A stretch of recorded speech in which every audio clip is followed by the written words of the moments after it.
San José es el santo desconocido. Conocemos muy poco de él según las escrituras, pero vamos en esta charla a tratar de escarbar un poquito, llegar a su persona por medio de lo que dice la historia, la antropología y también la tradición oral. Según la herencia davídica, Jesús le llamaban Yeshua ben Joseph, el hijo de José, y así se le conoció. Y según la herencia davídica, el linaje del hijo de Jacob, se dice, pues Jesús, hijo de David, esa jaculatoria, Jesús, hijo de David, ten piedad de mí. Entonces, tenemos a Jesús como parte de ese linaje y lo llevan a nacer a Belén porque de allá era José. Entonces, cuando Mateo en su evangelio da la genealogía, desde Abraham a David hay 14 generaciones, de David al exilio hay 14 generaciones, y también de ese exilio, el nacimiento de Jesús, hay otras 14 generaciones. Entonces el mesianismo davídico habla de aquello de la raíz de Jesé, que de allí saldría una vara, un retoño. También los evangelios apócrifos hablan de que cuando los doctores de la ley, los sacerdotes del templo, estaban buscándole un esposo a María, convocaron a ciertos jóvenes en edad casadera para que se presentaran al templo. Se les dio a todos una vara y que la vara de José floreció. Entonces eso viene de que de la vara saldría un retoño, y bueno, según esa tradición oral de esos evangelios que no estamos obligados a creer, que son los apócrifos, podemos considerarlo como leyenda o no, Jesús es Yeshua ben Joseph y nace del matrimonio legal entre José y María. María había sido consagrada al templo desde chica. Ella crece en el templo. Joaquín y Ana la entregan para consagrarla al Señor. Pero cuando las niñas hebreas ya estaban en edad de desarrollarse, pues no sé si es que contaminaban el templo o según las tradiciones hebreicas, pero ella tiene que ser casada, y ese es el momento donde le buscan un esposo. Según el Talmud, que es este texto rabínico, si un hombre de 20 años no se había casado, era una tragedia, porque era un mandato divino que podía provocar la cólera de Dios, porque el hombre estaba creado para procrearse. Por ejemplo, los esenios, que eran un grupo aparte, ellos sí guardaban su virginidad y no se casaban. Pero el resto de los hombres hebreos en edad casadera estaban sujetos, o se esperaba de ellos que se casaran. ¿Qué pasa? Para preservar la virginidad de María, muchos pintores desde la antigüedad, cuando nos enseñan imágenes de San José, lo ponen como un viejecito. Creo que fue Santa Teresa, la doctora de la Iglesia, Santa Teresa de Ávila, la primera que solicita, en este caso al Greco, el famoso pintor español, que le pinta a un San José joven, y esa es una pintura muy famosa. De hecho, si vemos todo por lo que tuvo que pasar San José, no hubiera podido ser un viejecito. Coge al niño, le dice el ángel Gabriel, y vete para Egipto, atraviesa ese desierto, agarra tu burro y vete para Belén. O sea, todas estas cosas, huye, no lo hubiera podido hacer un viejecito. Y también la custodia que se le da del Hijo de Dios, de protegerlo. Un hombre joven y viril, pero por aquello de que no se dudara de la virginidad de la Virgen, muchos pintores escogen presentarlo como un hombre viejo. También en muchas de estas pinturas ponían P. por eso a muchos José se les llama Pepe, y viene de aquel P. que significa el padre putativo de Jesús. Entonces hay una tradición muy linda que son los 7 dolores y gozos de San José, y el primer dolor de él se hacen los 7 dolores y gozos con un Padre Nuestro, un Ave María y un Gloria, y el primer dolor es cuando él nota que la Virgen está embarazada y su dolor es que no lo entiende, no capta qué es lo que está pasando. Quizás llegue a dudar de ella o no se siente digno, así como Pedro no se sentía digno de que Jesús le lavara los pies, o San Juan Bautista de cómo era que él iba a bautizar a Jesús. Pues San José no se sentía digno de ese favor de Dios, de cuidar de su hijo, del Mesías esperado. Y luego ese gozo es cuando finalmente pues el ángel Gabriel le dice: no temas tomar a María como tu esposa, y porque el fruto de lo que ella espera es del Espíritu Santo. No fue San José como Zacarías, que cuando le dice el ángel Gabriel a Zacarías de que Isabel está embarazada, él dice: ¿cómo así? Y duda. Entonces el ángel le dice: te vas a quedar mudo por dudar. San José no dudó. Entonces el ángel lo que le dice a él es: no temas. Cuando el ángel Gabriel también se le aparece a María, su pregunta es: ¿cómo sucederá esto si no conozco varón? Y el ángel también le dice esa palabra: no temas, María. Entonces ella no temió, como San José no temió, y se acogen a la voluntad de Dios. Se recuerdan también de la historia del centurión que le pide que le cure Jesús a un empleado, y no se siente digno de que Jesús entre a su casa, y eso es lo que repetimos siempre que vamos a misa antes de comulgar: Jesús, no soy digno de que entres en mi casa, pero una palabra tuya bastará para sanarme. El centurión no se sentía digno de que Jesús entrara a su casa. José no se sentía digno de ser el padre de Jesús. Entonces tenemos a algunos santos que nos hablan de la perpetua virginidad de José. En este caso, San Jerónimo, por ejemplo, nos dice que San José había hecho un voto de castidad como lo había hecho la Virgen María. Por eso leemos, no sé si fue en Ana Catarina Emery, como María Valtorta, las místicas, que cuando lo escogen para casarse con María, él tenía este voto secreto, María tenía un voto secreto, y se alegraron mucho cuando se dieron cuenta de que el voto era común y que decidían en sus corazones servirle solamente al Señor. Según lo que se hacía en esa época, los hombres hebreos se casaban alrededor de los 18 años, 17, 18 probablemente. San José se casa a esa edad, muere entre los 42 y los 45, antes de que Jesús iniciara su ministerio público. Otros evangelios apócrifos, que como ya dijimos lo pintan como un viejo, hablan de que él murió sobre los 111 años. Pero podemos entender que no es así, porque cuando Jesús no muere a los 33 y su gran herencia, su madre, se la deja a Juan y le dice: ahí tienes a tu madre. Si José hubiera estado vivo, pues eso no hubiera sido una preocupación para Jesús, pues se queda con José. Vamos a ver qué hizo Jesús creciendo. A 6 kilómetros de Nazaret quedaba la ciudad de Seforis, y era una ciudad que se iba caminando, donde es probable que José artesano llevara a Jesús es una ciudad a la que podían llegar caminando casi 45 minutos, y es probable que ahí hicieran su trabajo. Nazaret era un pueblo muy pobre, cosas de madera eran muy pocas, quizás ni siquiera las puertas, eso eran para las personas ricas. Las puertas guindaban una alfombra, unos mantos. De hecho, cuando Jesús nace en Belén, hacía frío, San José se quita su manto, lo cuelga en la puerta para evitar esas ráfagas de viento, para que no se calentara. Él siempre estuvo muy atento de atender a la Virgen María, de atender a Jesús.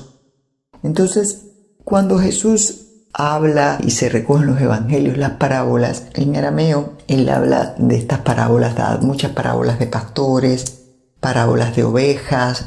Eso es lo que él veía en su pequeño pueblo de Nazaret. Hay un escrito un libro que se llama Who Killed Jesus, de este periodista americano que se llama O'Reilly. Bill O'Reilly me parece que es el nombre. Y él dice que las casas en Nazaret en esa época, ponte que fueran 6 o 7 casas, se construían en manera circular con un patio central atrás. Tenemos que en arameo la palabra pariente no existía. Entonces Jesús y todos los niños jugaban en ese patio trasero y se criaban estos primos hermanos, porque los que tenían este conglomerado de casas eran parientes, y se criaban estos primos hermanos como hermanos porque eran los chicos con los que jugaban. Entonces cuando Jesús, regresando al tema de las parábolas, habla de la tierra, de lo que él veía en su pueblo, de lo que sembraban, de lo que tenían, de la piedra angular. Por ejemplo, cuando llegan los romanos, en la región de Judea era dominada por los romanos, y Cesarea Marítima, que era otra ciudad que creció en la época, creció muy rápido, creció en la época que Jesús crece y vive. Ahí estaban los barcos que cruzaban el Mediterráneo para ir a Roma. El pueblo romano era mucho, que eran quienes los dominaban. Era mucho más fácil decirle a tal poblado: ustedes nada más van a sembrar trigo, a otros ustedes nada más van a sembrar cebada, ustedes nada más van a sembrar, qué sé yo, que avena o lo que fuera que creciera por allá. Entonces, los hebreos, para ellos era muy difícil porque ellos les tocaba hacer un cambalache, porque de lo que sembraban tenían que llevar un impuesto al puerto de Cesarea. Entonces, poblado como Nazaret nomás podía sembrar cebada, por ejemplo. No sé si eso fue así. Tendrían que intercambiar con parientes en otro lado. Yo te doy un poquito de mi cebada para que tú me das un poquito de trigo para el pan. O sea, resentían mucho al pueblo romano. Y sobre todo que los impuestos eran muy altos. Entonces, regresando al tema de San José, cuando él le toca circuncidar a Jesús, ese es otro de sus dolores de gozos, ese segundo dolor, digamos, lo que se utilizaba por los hebreos en esa época para circuncidar al niño era una piedra afilada, un pedernal como lo llamaban, que estaba destinado a ese uso. Entonces eso le dio gran dolor de saber que su niño estaba cumpliendo con este rito que se esperaba de todo niño judío. Lo tenían que hacer pasar por un niño normal, parte de la legalidad de pertenecer al pueblo de Dios. Pero el gozo que sintió fue que él fue, como le había dicho el ángel, ponerle el nombre legal. O sea, él se convertía, el que le ponía el nombre era el padre. En el caso de San Juan Bautista, le preguntan a Isabel cómo se va a llamar el niño. Recordemos que Zacarías está mudo y ella dice Juan. Y eso les causó mucha extrañeza porque no era un nombre familiar. Y eso lo repite, se lo preguntan a Zacarías porque el que tenía que poner el nombre era el padre. Entonces él escribe en la tableta: su nombre es Juan. Aquí en este caso el que pone el nombre legal es el padre legal de la criatura, y en este caso es San José. Por eso se llama Yeshua ben Joseph, Jesús hijo de José. Y su nombre legal se lo pone el padre, y en este caso San José, como le había dicho el ángel. Jesús crece en una familia muy normal como todas las otras. De José se copia en muchas cosas, sus manerismos, lo mimetiza. El padre es siempre el modelo a seguir y él crece a la sombra de San José. Podemos suponer que se parecía quizás hasta físicamente a San José, genéticamente. La sangre de Jesús es la AB que viene de María, y eso lo sabemos por muchos milagros eucarísticos donde se ha constatado que AB es el tipo de sangre que se encuentra en el mitocondria. Pero quizás el Padre Dios en su misericordia lo hace que se parezca a José, porque nadie dudaba que fuese hijo de José. Y en la antropología histórica eso es lo que vemos. La mujer le toca buscar el agua, amamantar a los niños como hasta los 3 años, cocinaba, atendía, lavaba los pies. Y Jesús, como nos dice San Lucas en el Evangelio, Jesús iba creciendo en estatura y gracia delante de Dios. Y es José quien es su catequista, quien le enseña el Shema Israel, quien le enseña a rezar. De hecho, tenemos que cuando Jesús más adelante en la historia se presenta en la sinagoga y lee ese texto de Isaías, se cumple la profecía porque él lo lee en hebreo, hoy se cumplen las escrituras, lo lee en hebreo y lo explica en arameo. Entonces tenemos una imagen familiar que bien pudiera ser que por las noches María tejía y San José junto con su hijo Jesús sobre una mesa con una lámpara de aceite le enseñaba las escrituras, porque eso era lo que se esperaba de los padres, que fueran los catequistas de los hijos y les van enseñando todos los ritos de la ley hebrea, cómo vestirse, cómo conducirse como un verdadero israelita, cómo ganarse la vida. De hecho, cuando ella está predicando, la gente se extraña de su sabiduría y se pregunta, ¿no es este el hijo del carpintero? Bueno, si yo tengo mi hija que se parece a mí, no físicamente, pero en sus muecas y en su manerismo, y un niño siempre quiere parecerse a su papá, entonces podemos presuponer que Jesús buscaba parecerse a su padre San José.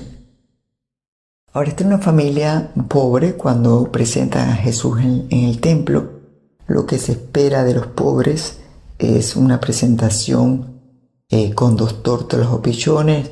Los hijos de ricos presentaban un cordero sin mancha, pero a los pobres se les permitía.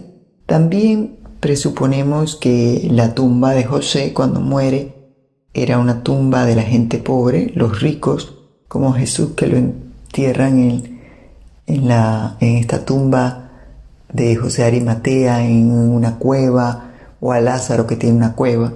La tumba de los pobres hebreos es a las afueras de la ciudad, poco profunda, cava en la tierra, y ahí se le deja y se le coloca unas piedras arriba. Y eso es lo que suponemos que pasa con José. Entonces, ¿qué más podemos añadir de José? Nazaret, pues ya habíamos dicho que quedaba cerca de Seforis, que ellos estaban yendo y viniendo. Habíamos dicho que trabaja la madera, trabaja como ayudante de su padre. ¿Qué maderas hay en esa época? Está, por supuesto, la madera de sicomoro, del roble, del olivo, que era algo que se cultivaba mucho para allá, y que utilizaban para lija. Saben que las escamas de los pescados, eso era con lo que lijaban. También 3 veces en las parábolas hace referencia a piedra. Creo que lo mencioné anteriormente, la piedra que desecharon los constructores. A Pedro le dice, Simón, tú eres Pedro, y sobre esta roca levantaré la iglesia. La palabra del hombre sabio que edificó sobre la roca. De hecho, carpintero en el idioma donde se traduce es artesano. Puede ser un artesano de la madera, un artesano, que es lo que nos trae la tradición.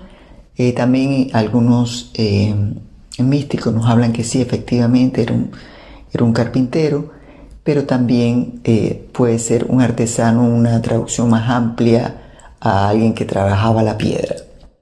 Entonces, en esta mística que se llama Maria Valtorta, una mística italiana, tiene una traducción de cómo fue la muerte de San José. Una traducción no, pues una narración de cómo fue la muerte de San José, y es muy muy bonita, y me voy a tomar la libertad de compartírsela, porque a San José lo tenemos como patrono de la buena muerte, porque fue esta persona que muere en gracia de Dios, una muerte santa acompañada de Jesús y María. Paso a leer esta habitación, que es pobre sí, pero está ordenada. En ella hay un lecho bajo cubierto de colchoncitos.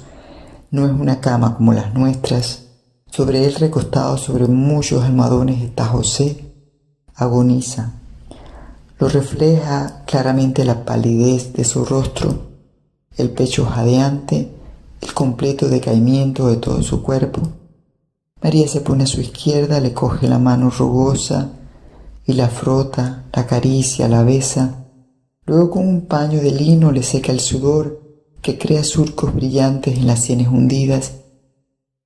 Y ve una lágrima, el lagramal se vuelve vítea, y le humedece los labios con un paño mojado en un líquido que parece vino blanco. Jesús se pone a la derecha, Alza levemente, ligero pero con cuidado, este cuerpo que se está hundiendo.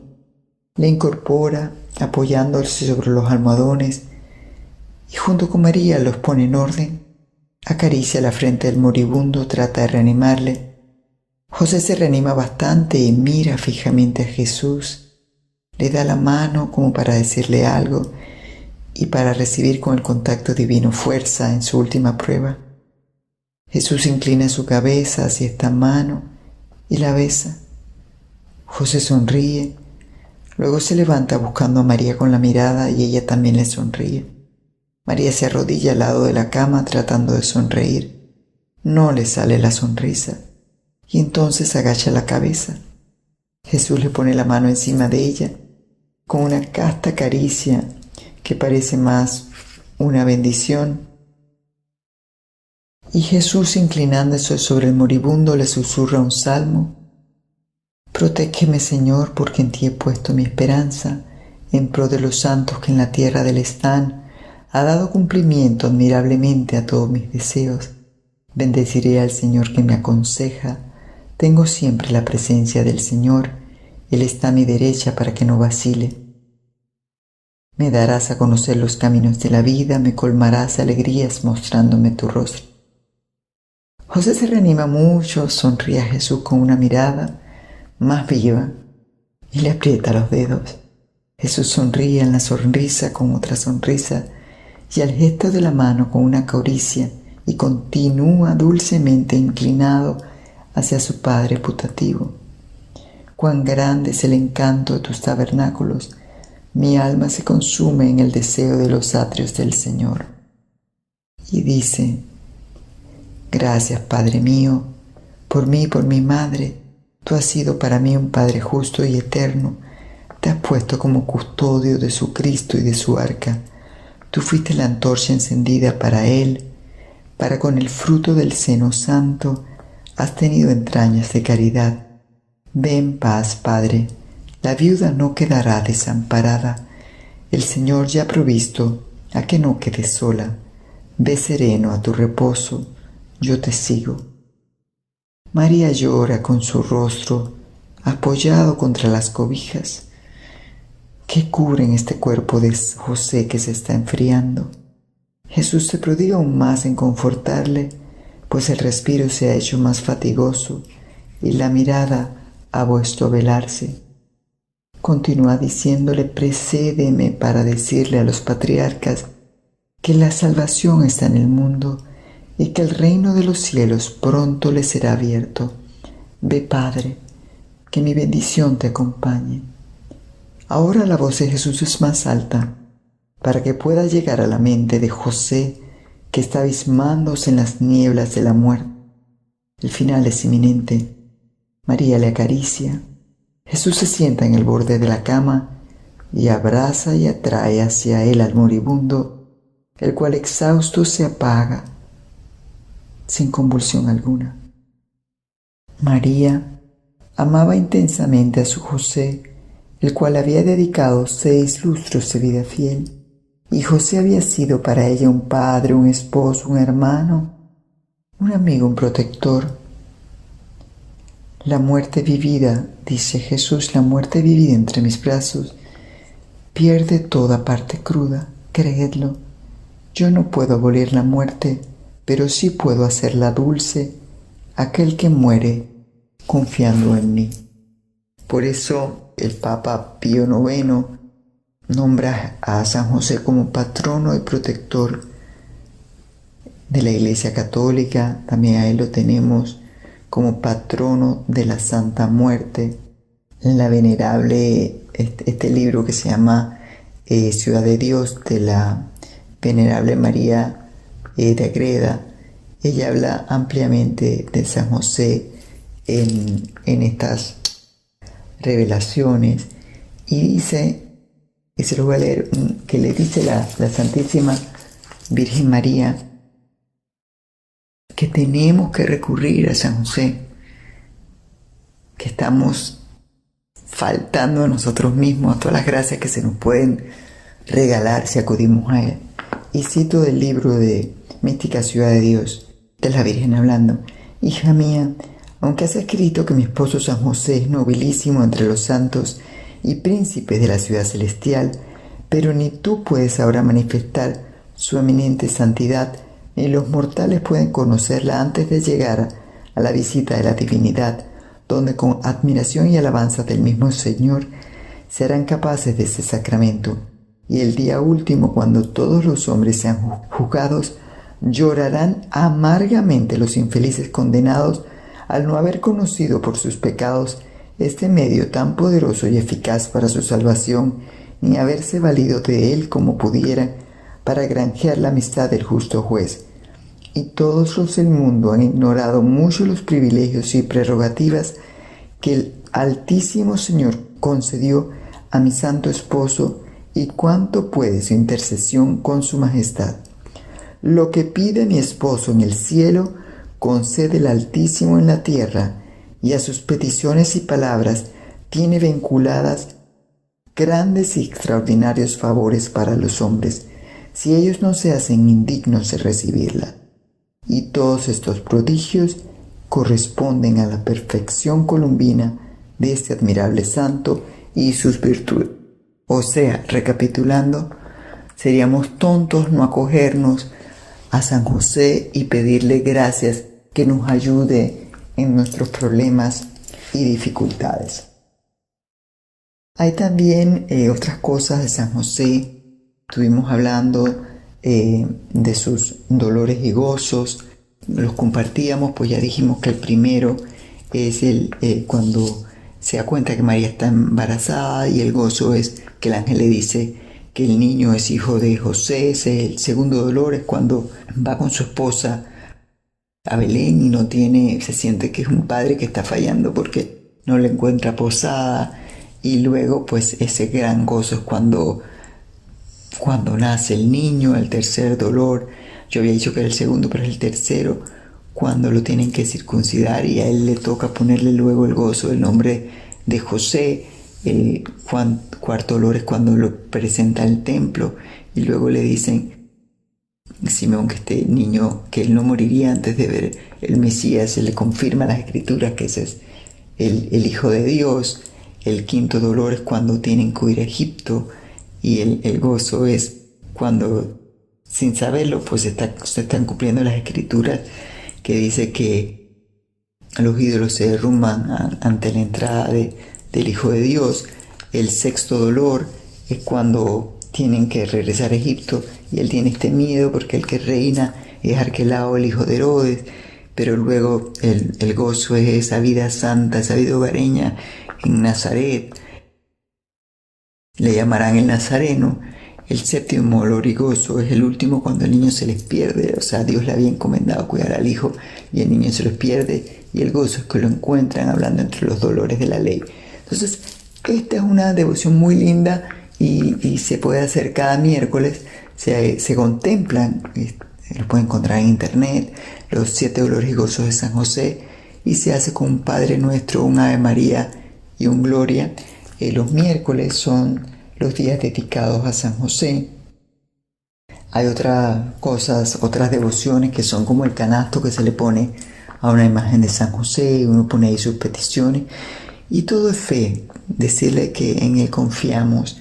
Está también el símbolo de San José, que es como lo que se amarraban los hombres en la cintura para amarrarse el manto, tiene unos nudos y se le pide a San José.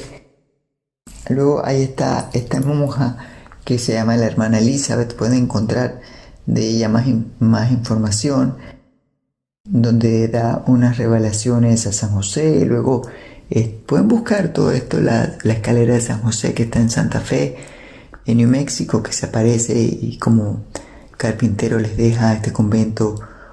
La arquitectura no tiene cómo explicar los soportes de esta escalera bellísima. En Medjugorje, la Virgen, los videntes le preguntan que por qué la Virgen es tan linda, y ella dice: soy bella porque amo. Entonces tenemos revelaciones pues de que Jesús es bello porque armó físicamente, es bello. Podemos presuponer que así amó San José, que era un hombre con la fisonomía de su pueblo, pero bello porque amó. En Itapiranga, Brasil, hubo unas revelaciones también de apariciones de San José a Edson Glauber y a su madre. Fueron creo que hasta el 97. Son aprobadas por el obispo ahí, Carrillo Gritti. Ustedes todo esto pueden buscar más información, pero es una devoción muy profunda a San José que no está perdido. Y el invocar el nombre de San José, ante él huyen los demonios. Varios nombres que tiene: patrono de la buena muerte, terror de los demonios. Y quienes se pongan bajo el manto de José, él será su protector. Las personas que le pongan a sus hijos José, él será su protector. También hay un monje que se llama Agustín del Divino Corazón, que habla del taller de carpintería de José, y se van haciendo la treintena de San José. Cada día se va entrando a esta carpintería, y está el lirio de la pureza, el lirio de la bondad. Son los lirios que José nos regala. Y también con estos lirios a Agustín del Divino Corazón le dice cómo preparar su aceite. El aceite de San José es muy milagroso. Se puede preparar con lirios frente a la estatua de San José. Se colocan una imagen de San José impresa. Se colocan 7 lirios un miércoles, y todos los miércoles, todos los días de esa semana se le van rezando los dolores y gozos. Los lirios y el aceite se colocan 250 ml, que es los frascos chicos de aceite de oliva. Se pone ante la imagen, se colocan los 7 lirios en un jarrón y se hacen los 7 dolores rezándole a esta imagen durante una semana. Y al siguiente miércoles se deshojan los lirios, se colocan, se pone este aceite en una ollita, no se deja hervir, agua muy calentita, solamente tibia, se ponen durante 7 minutos de reloj estos lirios, y después se cuela y se envasa. Y a dicho lo pueden buscar para mayor información y no extenderme aquí, que este aceite será de mucho provecho. Y bueno, terminamos esta charla con una oración muy linda a San José. Si cierran los ojos y la escuchan con atención. Amadísimo San José, en nombre de Jesucristo y con la intercesión de la Santísima Virgen María, te tomamos como patrono de nuestra familia, y a ti te suplicamos que, así como defendiste a la familia de Nazaret de todo peligro y cuidaste de ella con verdadera entrega y responsabilidad, nos ayudes también a nosotros a imitarla en todos los actos de nuestra vida, reconociendo en ella un santuario de vida. Haz, Jesús, por intercesión de San José y de la Santísima Virgen María, una familia que viva según la voluntad de Dios. Que nuestra familia celebre el Evangelio de la vida con la oración cotidiana, individual y familiar. Que nuestra familia sea testimonio vivo del plan que Dios tiene para ella. Que nuestra familia sea consciente y agradecida, donde nos respetemos y nos amemos unos a otros. Que todos seamos promotores de la familia, de la vida y de la vida en el vientre. Que nos comprometamos a orar contra el aborto y que seamos capaces, con la fuerza de Dios, de defender a nuestra familia contra todo aquello que la aleje de Cristo Jesús. Dennos de María el amor por el rosario, para que lo reconozcamos como la cadena de amor que ata al demonio, y obténnos la determinación y el gusto de hacerlo. Para esto pide, amado San José, a San Miguel Arcángel su protección constante sobre nuestras mentes y nuestro hogar, que mantenga a nuestra familia bajo la sombra de su escudo de la verdad, para poder distinguir con claridad lo bueno de lo malo, buscando cada mañana la inspiración del Espíritu de Dios para desear solo hacer la voluntad de Dios, y que podamos reconocer el camino recto hacia el amor santo. Oh glorioso Patriarca San José, a tu santa intercesión encomiendo también el descanso y la paz eterna de todas las personas que morirán en este día, y también a las almas que sufren en el purgatorio. Ten compasión de ellas, porque son almas queridas de María, tu santa esposa, y de Jesús, que para ti es siempre obediente y amable Hijo. Te lo pido en el nombre de tu santa familia, que nada niega a tus eficaces ruegos. Gracias por guardar a la mía. Te pido también tu intercesión por los enfermos, si es la voluntad del Padre que sean sanados y en su curación y testimonio se glorifique la misericordia de tu Hijo Jesús. Amén.